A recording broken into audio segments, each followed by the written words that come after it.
Hello everyone, and sorry for my not good health state. I will try to do my best. And today I will show you our work on revisiting past microlensing events in Euclid and Roman. This work is made by me, master student Laura Salmeri, and Professor Valeria Bozza. This is also the main topic of her master thesis, and she's looking for a PhD. So if you are interested, please contact us. The work is made in collaboration with the Euclid Exoplanet Science Working Group. So, let's start. We can start from the Euclid Galactic Bulge Survey that will happen in the end of March 25. It will use only the BIS camera, but for more details, please see Barrett's talk. And from this, a question answered. There is a question arises. How many past microlensing events Euclid can see lens and source separately? So for how many events we can detect lens and source? And in order to do this, we need to collect all the past microlensing events that are in these fields. And taking from all the datasets from OGLE, MOA, the free archive, KMTNet, we found that there are over 9,600 microlensing events. And among these, there are 64 exoplanets. Among these exoplanets, there is also OGLE 2006 PLG 109, that is the first multiplanetary system discovered. So, with microlensing. Well, we can collect the events with per year. We can see the first year there are less microlensing events with respect to the past the last years, and we can divide it by the various survey. So MOA, KMT, OGLE, and events that are discovered by both or all the surveys. For our preliminary analysis, is still work in progress. In fact, some of the plots I received yesterday during my personal work with my stomach, and we start from the public OGLE dataset. And but the first study, we want to cover all the surveys. Because more microlensing events we have, more microlensing we can detect with Euclid. So the sensory information that we need are the following: the coordinates, T0, the ascent time, the blend, the baseline, and also the field. Because what we need for now? We start from the OGLE photometry from the archive. We take for every event in the fields the photometry, and we run RT model for single lens model with the parameters if we can measure it. From this, we will obtain the parameter that I explained before, and we run GeoLens. It's based on the Galactic model of Yoshimoto. Because from GeoLens, we are able to have an information of the proper motion. And from the relative proper motion of lens source, we can give a prediction for the lens source separation at HPS time. So we did this. And we are taking these distributions for the Einstein time.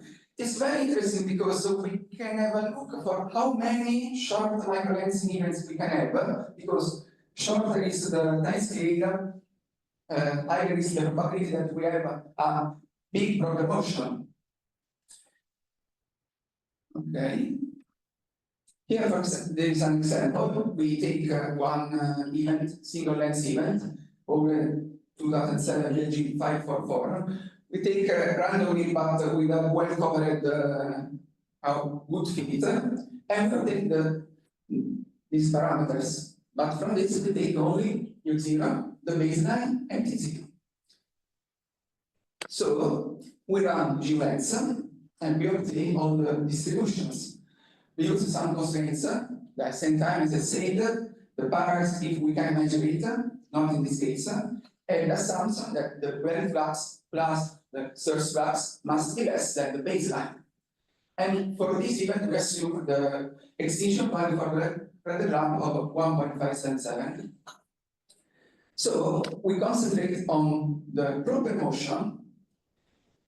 In our case, GeoLens simulated over 100,000 events.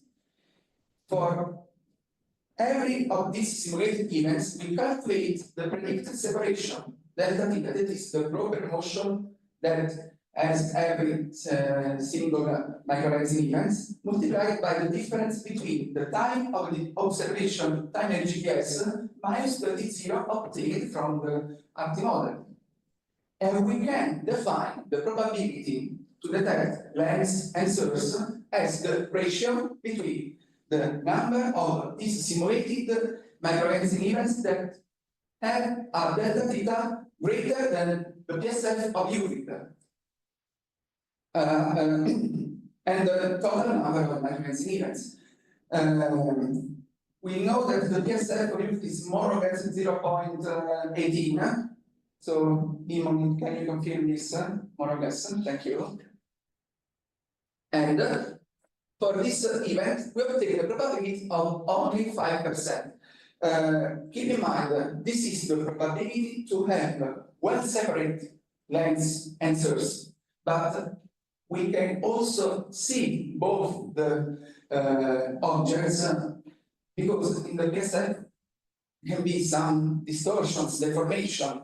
Unfortunately, with using only the risk camera with Euclid, we will not have information about the color, so we cannot say this is the lens and this is the source. So that's a little problem, but it's okay.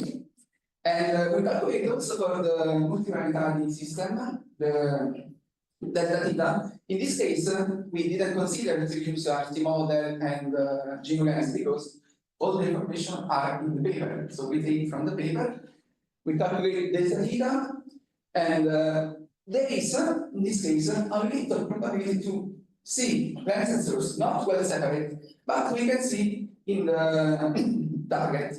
Because these are the magnitude of source and lens. The lens is brighter than the source, and they are in the range of Euclid. I don't remember exactly the magnitude limit of Euclid, probably 25, 24, I don't remember.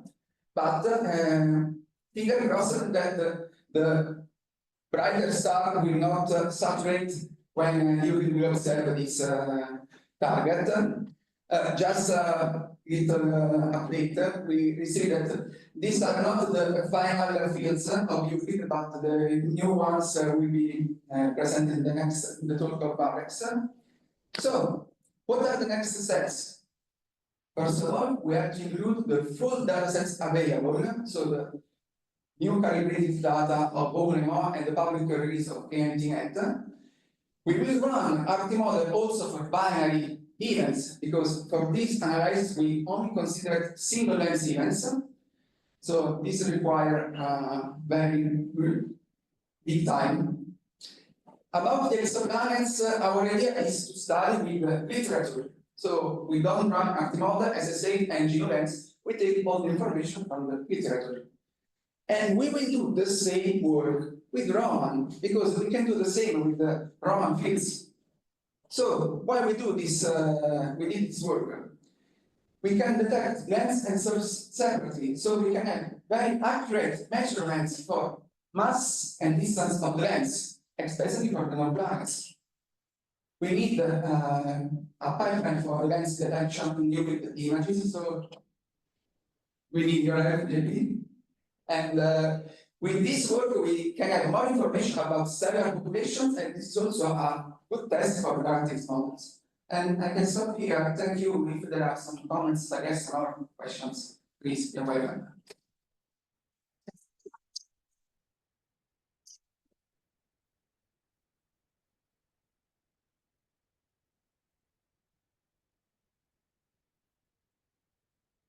How many free-floating planet events are in the Euclid fields? Free-floating, we didn't check this, but probably free-floating planets we will not see events because the blend is 0. So for this event, it's very difficult to see something.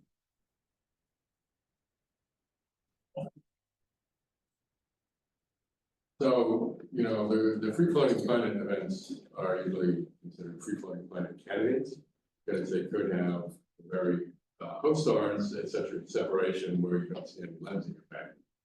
And so, the free-floating planets are useful for, you look for a candidate host star, the proper motion, you generally need, to find a candidate host star, you generally need another epoch to make sure that it's moving with the velocity you expect from the lens. But it is useful, even though, if it's really a free-floating planet, then yeah, you're not going to see it, but we're not sure. There's reasons to think that the sort of simple thing when you form a white dwarf is that planets in wide orbits, as the stellar wind blows off, they just gradually go out. Yes. And it could, could be that a lot of free-floating planets will be closer, and then stars turn to white dwarfs, and everything. Thank you. Other question, Paul?